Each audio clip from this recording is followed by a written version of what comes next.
Olá, aluno! Seja bem-vindo à segunda aula, que tem por tema os procedimentos técnicos da tradução da professora Heloísa Barbosa.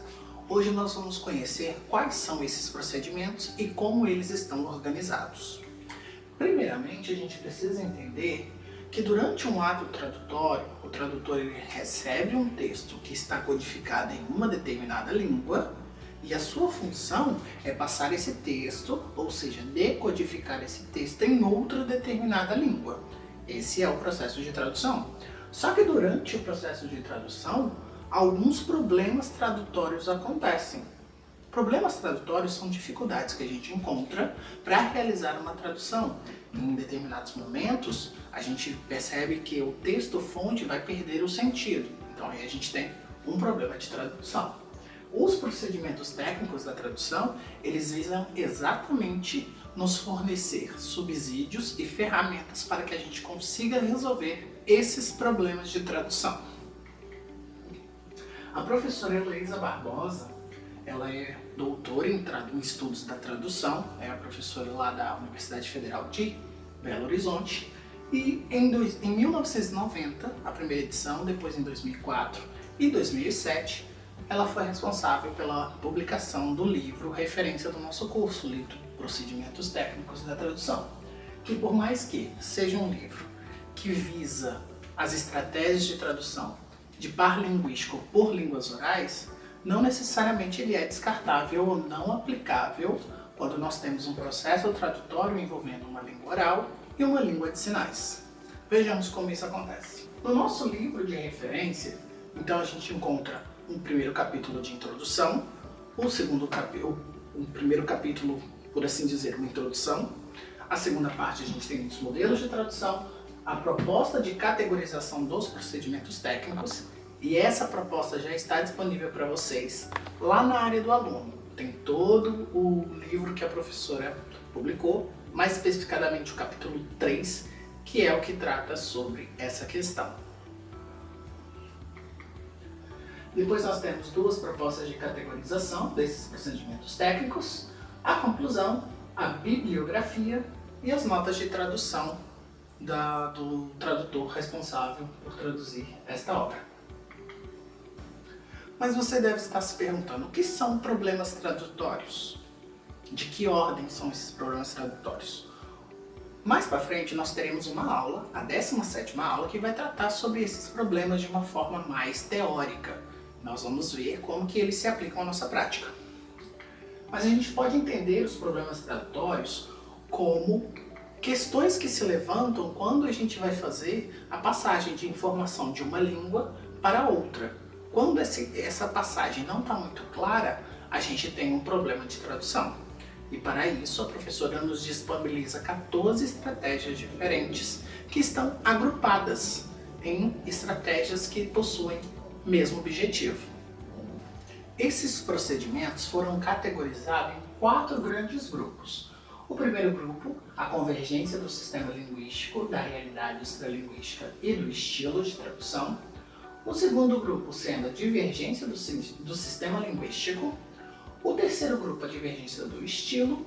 E o quarto grupo, a divergência da realidade extralinguística.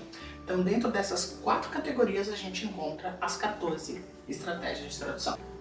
A primeira categoria é a convergência do sistema linguístico e da realidade extralinguística e do estilo. O que essa categoria significa?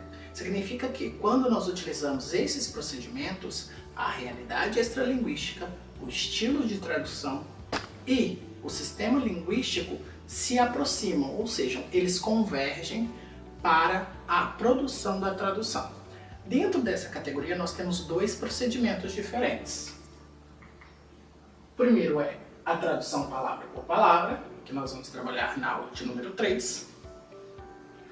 E o segundo é a tradução literal. Esses 2 procedimentos fazem com que a realidade extralinguística da pessoa surda quanto da pessoa ouvinte se aproximem, que o sistema linguístico, a Libras e a língua portuguesa se convirjam e o estilo de tradução seja parecido entre todos os intérpretes. A segunda categoria é a divergência do sistema linguístico.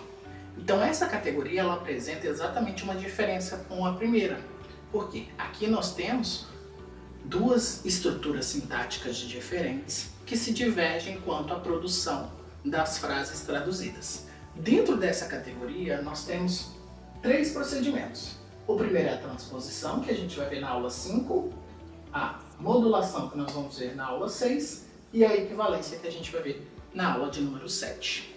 Na terceira categoria, nós encontramos aqueles procedimentos que trazem a divergência do estilo, ou seja, a forma com que cada um de nós, tradutores e intérpretes, utilizamos para traduzir. Cada um de nós teve uma formação enquanto tradutor e intérprete. Por isso, cada um de nós tem um estilo de sinalização e um estilo de interpretação diferente um dos outros. E é sobre isso que trata essa categoria. Dentro dela, nós temos 5 procedimentos. A omissão, que vai ser estudada na aula 8. A explicitação, que vai ser estudada na aula 9. A compensação na aula 10. A reconstrução de períodos na aula 11. E as melhorias na aula de número 12. Lembre-se que nessa categoria, a tradução ela vai ficar diferente entre nós, exatamente pelo fato de possuirmos cada uma formação enquanto tradutores e intérpretes de língua de sinais.